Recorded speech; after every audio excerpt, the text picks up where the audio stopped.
Team Liquid was quickly brought down to earth yesterday after a 2-0 start. We'll see if they can bounce back today against an SK Telecom T1 who's coming off a tough loss to Invictus Gaming. You saw some cost players on site today as SKT makes their way into the arena.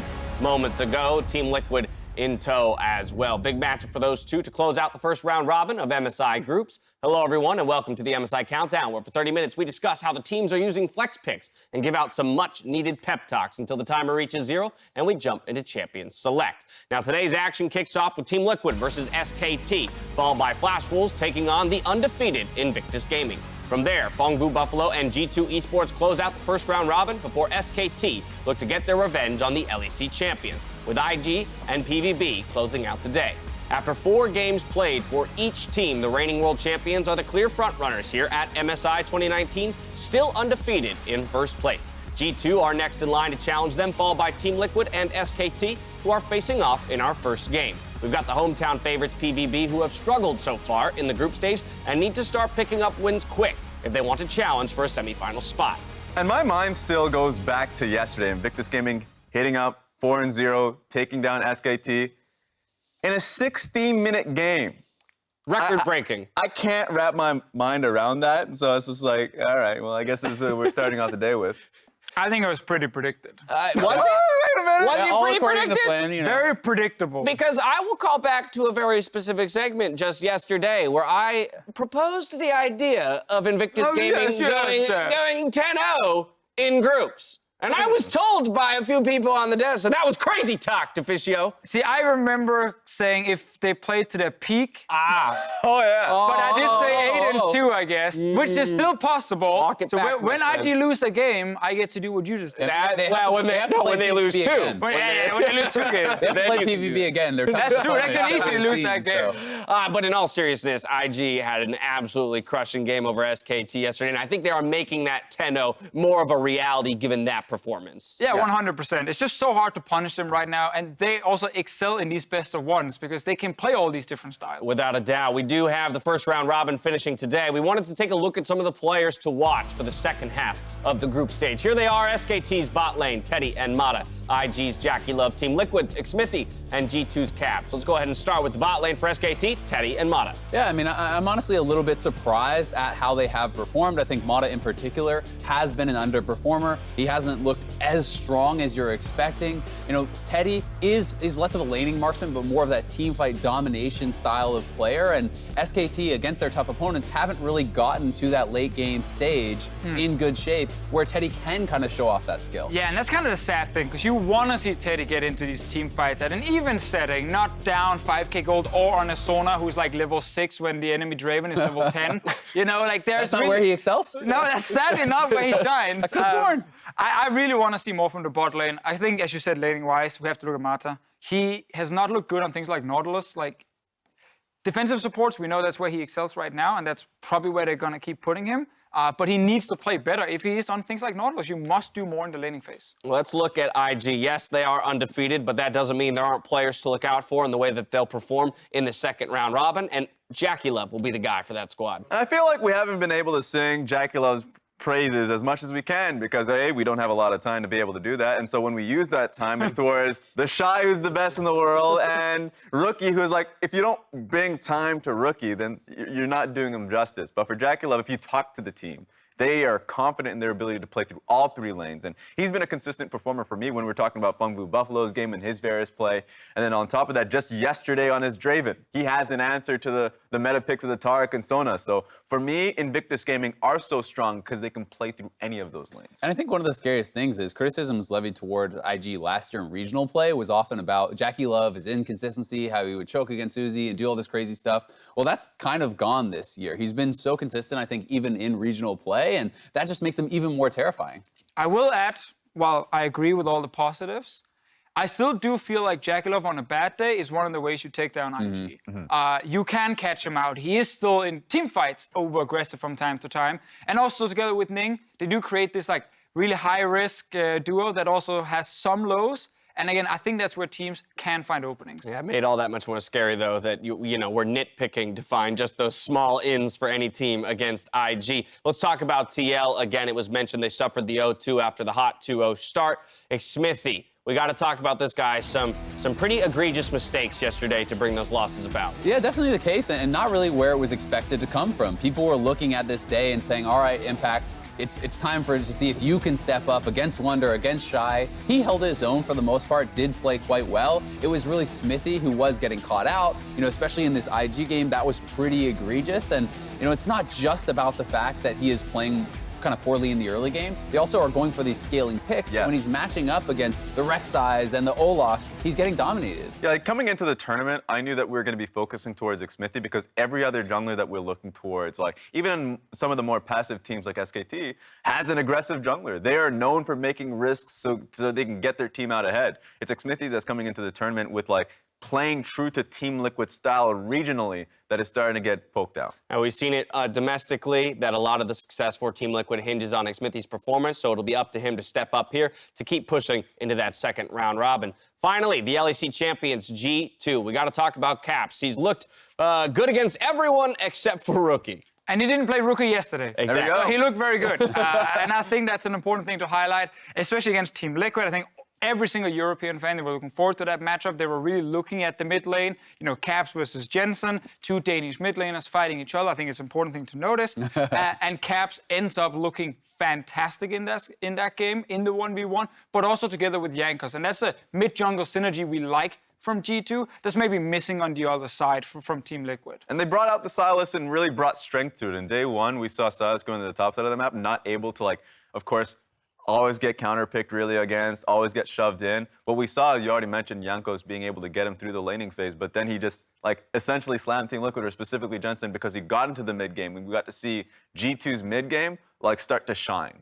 And I think one of the most impressive parts about him is it's not just about the laning phase, it's not just about team fights. He is a total package player. He's able to take any advantages he has and take that to somewhere else on the map where maybe they're not doing as well, to shore up any weaknesses there as he is roaming top against IG and really helping Wonder to get ahead. And in this game, being able to take his lead and kind of shut down Impact, who was really strong as well. He's just been such a standout player. Even steals Barons. Even steals Barons with proto belts. What more could you want out of a mid laner, Deficio? Probably not much. As we speak of G2's mid laner, Shox had a chance to talk to him yesterday. Thank you very much. I got a chance to catch up with G2's Caps after their game versus the Flash Wolves yesterday. They are now 3-1 in the group stage, so I really wanted to know how he's feeling about his personal performance so far. And he was very honest, and he said, I think I've been underperforming. I don't think I am playing the best that I can just yet, but he also added that he isn't planning on peaking, or the team is planning on peaking too early in the tournament. Their goals are set on the knockout phases when they can play LPL or LCK in a best of 5, and the ultimate goal is to be good enough to beat them then. So he's personally not too worried that some of the games G2 has played haven't been that clean. He also said about a possible rematch versus IG that he thinks IG is playing pretty disrespectful and that they have a chance to take them down. I, of course, immediately asked, have you guys been playing a bit disrespectful at times? And he said, well, maybe a little bit, but we will be cleaning it up as we go forward. So far, so good. Cap's not too happy yet, so we can expect more from G2 Esports. Back over to you. Thank you very much, Shox. It looks like G2 will be looking to clean things up, but on their current track, they will make it out of groups and perhaps get one of those best of 5s against either the LCK or the LPL. When you're down after a tough loss, though, all you need to do is get back up from maybe catalyzed by an inspirational speech. After the break, we'll try to ignite a fire in some of the teams as they continue their run for the MSI title. So don't touch that browser.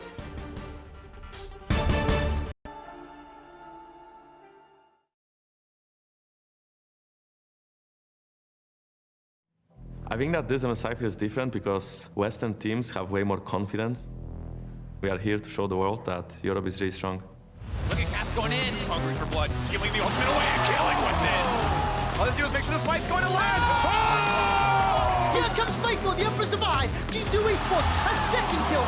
Europe's G2 take SKT down. I have no issue right now in saying that G2 can be stronger than SKT. Winning against them felt really good. The next game against SKT, I expect much more from them, because in our game they just kind of gave us the game. Take a look at the minimap. Faker's coming from mid lane. Perks gets first blood onto Mata. When I went up against Khan, I didn't really know what to expect. We had some pre-game banter and some interviews I did where I said that he's like a bit of a choker internationally. Last time I played against him, he was like a bit nervous, and I showed. 원더 선수가 일단 경기를 하기 전에 인터뷰를 했던 걸 잠시 봤었거든요. 그때는 정글 없이 1대1로 붙어보자고 했는데 아쉽게도 미드 친구하고 정글 친구하고 이제 셋이서 오더라고요. 그래서 다음에는 진짜 1대1로 해줬으면 좋겠다는 생각이 들었어요. SKT is a team that learns a lot from their opponents. I think it's going to be a different game, but hopefully the result will be the same. Do you believe?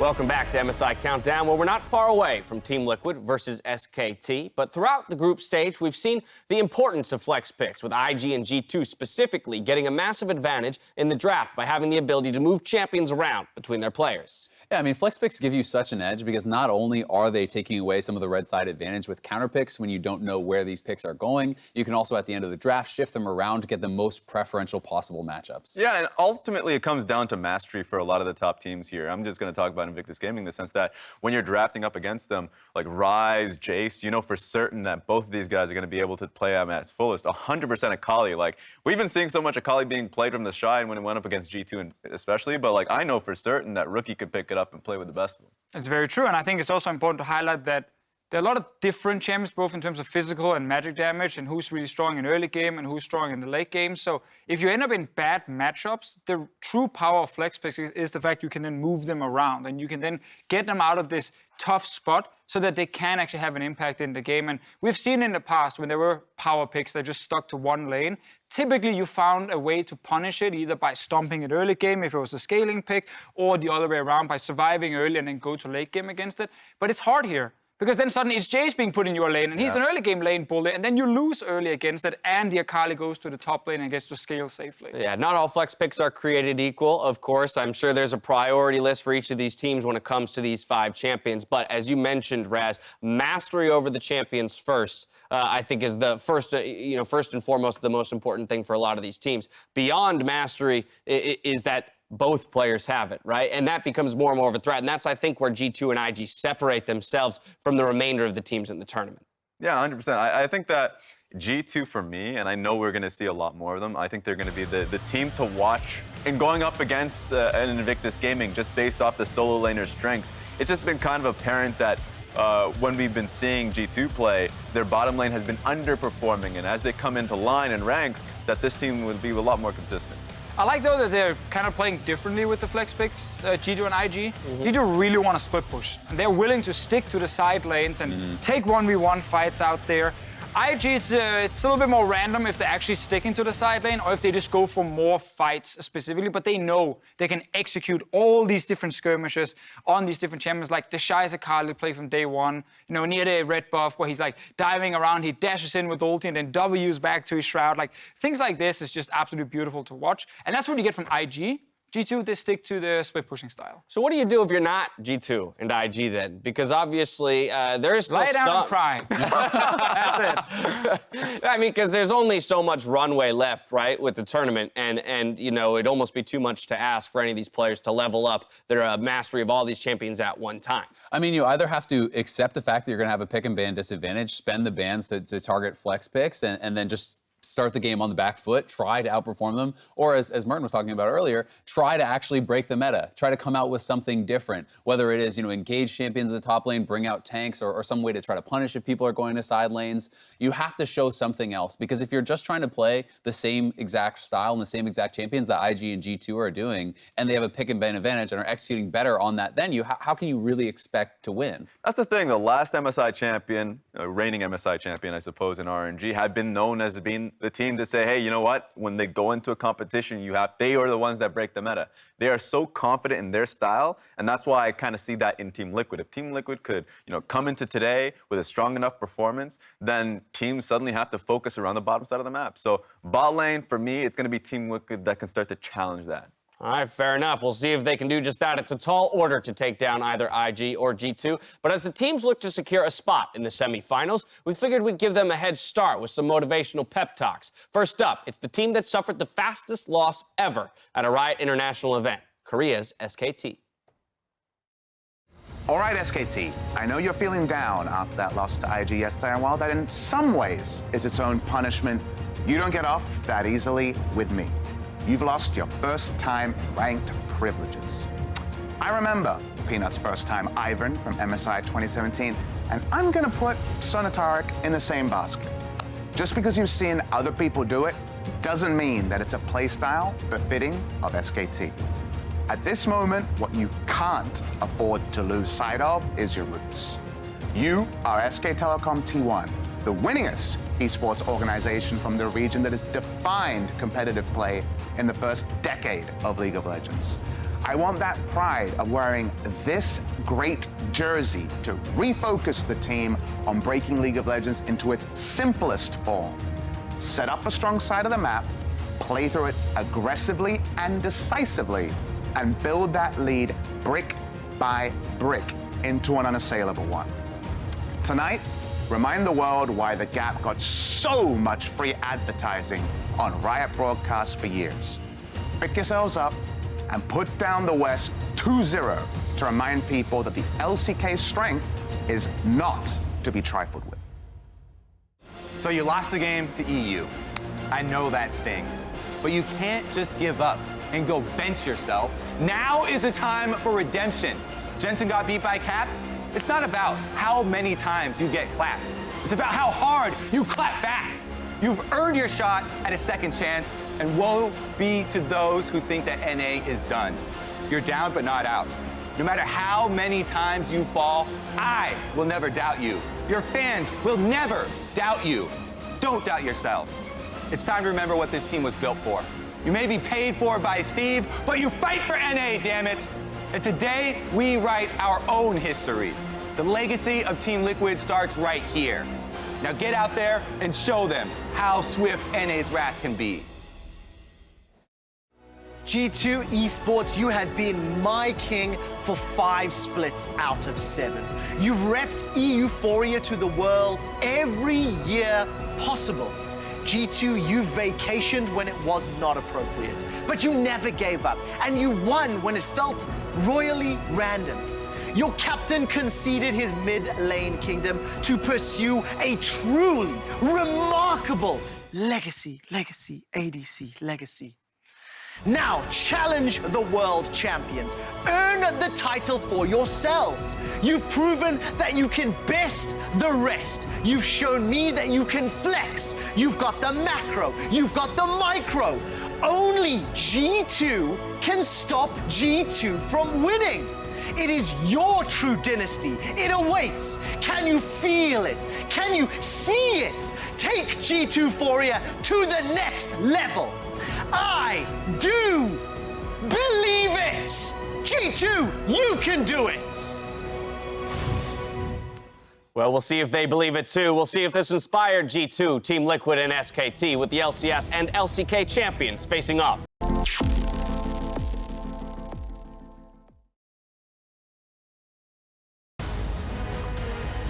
After some disappointing losses yesterday, Team Liquid and SKT are looking to prove themselves in our first game of the day. And with Champion Select right around the corner, I want to get some win conditions on the board. So, Deficio, we're going to start with you. How does the NA representative bounce back? Yes, Martin, how do they? Yeah, I mean, we talked about Xmithy earlier. I'm taking Xmithy and Jensen together and saying the mid-jungle from Team Liquid, it needs to be better today if they want to shut down SKT. You cannot lose the mid lane because it gives over too much control for the mid lane to roam to the side lanes, and then it gets really difficult for you to play your game, which then leads me to the lane they should play around. Of course, no surprise, it is the bot lane. We have seen Mata die in lane. If they pick Sonatarek, we know just pick Draven against it and get a level 1 advantage, and then you can stomp them in 16 minutes. But I think TL can actually get an edge as a team down the bottom lane. A double lift, the infamous Draven player. Isaiah, what would be the answer? I need to learn Draven very quickly. Do it in a warm-up game. Draven right up there with his Vladimir. Yeah, exactly. SKT's win conditions. For SKT, I want to see them actually, play safe around bot lane. I think we all know that's where TL is trying to get their advantages. Something like Ezreal, Tahm Kench, along those lines, that is harder to punish. I also think that flex picks are more useful for them. Picks along the lines of the Aurelia. I do think that Faker can perform incredibly well on that. And if you pair something like that alongside a strong early jungler, as Clit is known to play in the Lee Sin and the Jarvan, that is how we saw TL get beat yesterday by both G2 and IG. And I think if SKT can replicate that, they can certainly win this game. The way I see it, like just talking about the Team Liquid win condition on that one, Smithy plays such a huge factor here, and I would love to see him play through mid because outside of the G2 matchup, I thought that Jensen has had a phenomenal tournament thus far. So if we need someone to succeed, at least in the early game, get Jensen ahead and don't let some Olaf run him down. Yeah, I was going to say, in the first day of games, we did see where when Jensen is set up to succeed, he really can push Team Liquid to a victory. Conversely, yesterday showed that if you put attention towards the mid lane in terms of keeping Jensen down, boy, it can look ugly pretty fast. Yeah, and it's also because, like, one thing is his own play yesterday against Rookie and Caps. Like, no offense to Jensen, but he is not as good as these two players right now. Another thing, again, is why we keep mentioning jungle. If you have a Sejuani or Hecarim next to you, and they have a Rek'Sai or Lee Sin or Olaf, well, it gets even harder then to actually play the game around the mid lane. So that's why the jungle matchup is so important and why it is a featured matchup for this series. Yeah, well, it's been a little bit interesting because it does feel like TL is trying to break the meta a little bit in terms of at least the jungle picks. Break it the other way. Don't break it that way. I mean, but it is one of those situations where it's like everyone is going early game jungle, and he's like, nope, we're going to farm to 6. It's not working out for them, though. So I definitely would like to see him be able to match some more of that early jungle pressure. Right, and the Trundle, Sejuani, Hecarim so far for Xminthy. Where would we like to see him go then? Towards the Rek'Sai specifically? Rek'Sai is one thing that I think that he should go towards. Olaf is another one, not just because we saw Jankos play it, but also that's in his champion pool. I know he's played a lot of Lee Sin, but ultimately the reason why I'd want him to play that style in particular is because it seems like the entire jungle pool in the tournament, other than Boogie, has been really focused on being aggressive, proactive, and he needs to be able to combat that and really buff up how Jensen has been playing, and as long as they can get that mid game going for them, or at least the early game going for themselves, then I have faith that Doublelift can come back with the core JJ in the later portions of the game. If we step away from jungle and mid lane, I think looking at the rest of the compositions, because drafts will be very important here, we're not expecting a game with 20 kills in 10 minutes. Like, it is most likely a slightly slower one where there will be room for some team fights later on. And I think it's important for both teams to look at that and remember, you're not playing against IG at the moment. Right. You can actually go for scaling on your side. I think if you look at Impact up in the top lane, like he had the Aatrox pick yesterday where he did fine in the early game and he got a turret, but it was hard for him to teamfight. You can swap that out with something that's a lot stronger in late game teamfights as a frontliner for the team. That's something we know he can play and will play if he's not obviously getting completely counterpicked. And there's things like this that I'm looking for. Who actually gets the strongest late game draft in a game we're expecting to last longer than 16 minutes? My greatest concern is something we've seen during playoffs globally, but not so much in the tournament. We saw it in G2, and that's what I'm concerned when they go up against Team Liquid and they go for vertical jungling. We split up the sides of the map and make it so team like Doublelift and Core JJ are actually under a tremendous amount of pressure no matter how you draft for them. Then suddenly Team Liquid need another play style. They need to either play through mid, and in that situation they had an opportunity to play through topside, but they showed that even with 2 early kills, like the matchup was going in favor of Impact, that they actually just continue to leave him on an island. And I think that concern can be amplified by the fact that the supports for both of these squads seem to be struggling a little bit. We've called out Mata with some uncharacteristic mistakes. Core AJ has had a number of his own so far this tournament. Yeah, I mean, and I think it's been in particular more on the engaged supports. You know, certainly Nautilus is a newer pick in the meta for these guys. They're not as practiced on it. I think both of these supports have been very, very strong on the defensive supports. Core JJ throughout North America obviously was known so much for his Tahm Kench, his Braum, you know, these sorts of champions, and they haven't looked as clean on the Nautilus. And it's a bit of a shame because obviously we know both teams have tried to draft some lanes that could actually win 2v2. Yeah. But then it is like, as you said, like some of these early trades that goes wrong, or in the late game it's hard to do a whole lot. So I also wonder about Sona Taric for SKT specifically. After yesterday, I think picking that against IG as for the first time you're picking on stage, like very risky, very hard as well, and definitely the wrong team to do it against. I want to see in this series, I expect it actually to be a possibility for SKT, despite the loss yesterday. Because I think against Team Liquid, that is the correct team to try it against. Yeah, in this meta, in this tournament, preparation per team is super important. We saw that when IG almost lost to Fengbu Buffalo. Like, you have to be well prepared for the team you're going up against. And certainly, I think Tark should just be banned, like 100% in going into the set, because it is, if you're Team Liquid, and even SKT should certainly come and say, yeah, like it is a good pick in this matchup. Yeah, well, both of these teams currently sitting at 2-2. It should be recognized that this, in a sense, is a battle for third place at the moment. Of course, only to close out the first round robin. But you do want to start positioning yourself for the idea that first seed will get their pick of opponent coming out of groups. And if we truly believe IG is as terrifying as they are and perhaps as much of a favorite as they are, that's the team you want to avoid in the semifinals. So solidifying yourself as at least the third best team here more so guarantees you maybe a matchup against G2. And I'm worried for Team Liquid here because for me, personally, it doesn't matter how well they play this point forward. If they don't hit that second place spot, and if we're just having a conversation, would IG rather face SKT or Team Liquid? In a best of 5. Exactly. They would much rather face Team Liquid because the last time we saw it in an MSI tournament where SKT underperformed in the group stage, they were a best-of-5 team, and they came in strong with their strong individual players. And that's why second place becomes so important. So you can't actually be chosen, and that becomes even more important to pick up wins now and hopefully try to be able to, for these two teams, challenge G2 for that second spot, because that's the only kind of guaranteed way you can actually avoid IG.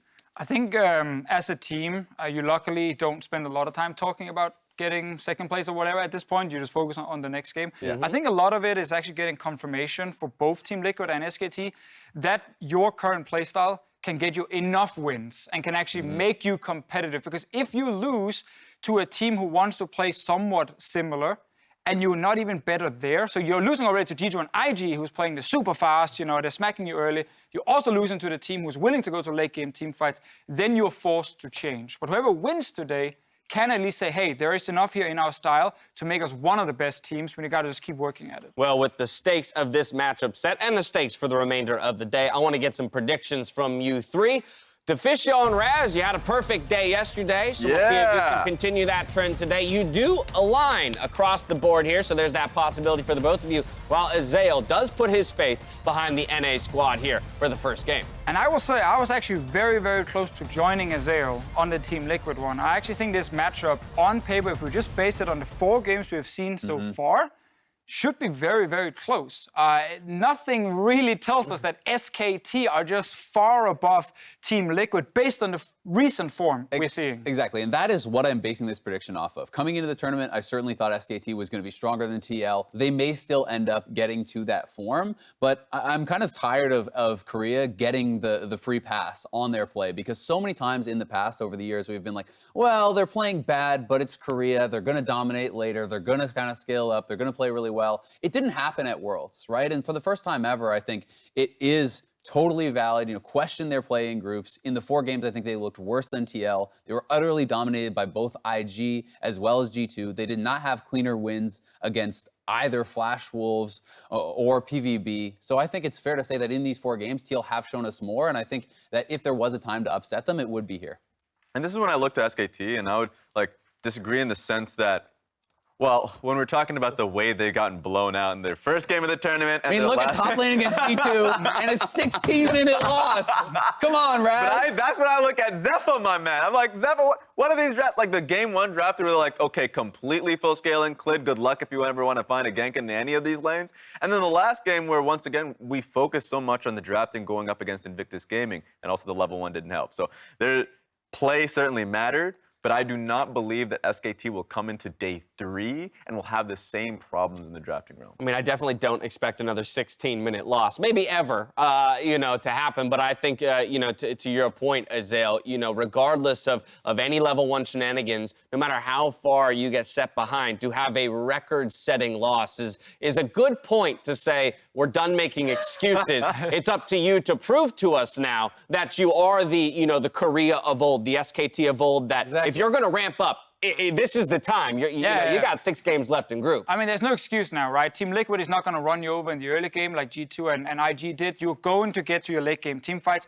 I think Teddy will be able to actually carry SKT in these late game fights. And I put a bit more faith in their solo laners at the moment. So I think SKT have an edge over TL. But again, I would not be surprised to see a win by TL. Well, we're set for a spicy one here, ladies and gentlemen. It's time to kick off day 3 of groups as we leave it to Freak, Kobe, and Vedius for game 1. Thank you very much, Dash. Welcome to the caster desk. We are getting ready for game 1 very, very soon. SKT and TL looks like right now a battle for third, which I think surprised many coming into the tournament, but a great start by G2 puts that as the situation here. Two teams at 2-2 to round out their first round robin. And I think this is a really interesting matchup. They touched on it a little bit at the analyst desk, but this is one of the games where we do expect late game team fights, which is not something that we're going to say about a lot of the matchups at MSI, with the teams here. Both of these teams definitely can go the distance and play around their marksmen for winning late game team fights. Very curious to see how that will affect the draft phase here for these, because so much of the draft at this tournament has been all about these flex picks, going over the Akali, Silas, Ryze, Aurelia. These things have been so high priority. And I will also say that while expectations are that things will be a slightly longer game, we still got to remember that a lot of Team Liquid's games so far at MSI have ended around like 30, 31, 32 minutes, often even a little bit below. And I think that it's really important to recognize that in the early game, their junglers can be impactful. It's just that they don't usually snowball from that early lead. And where I'm looking to see these early game players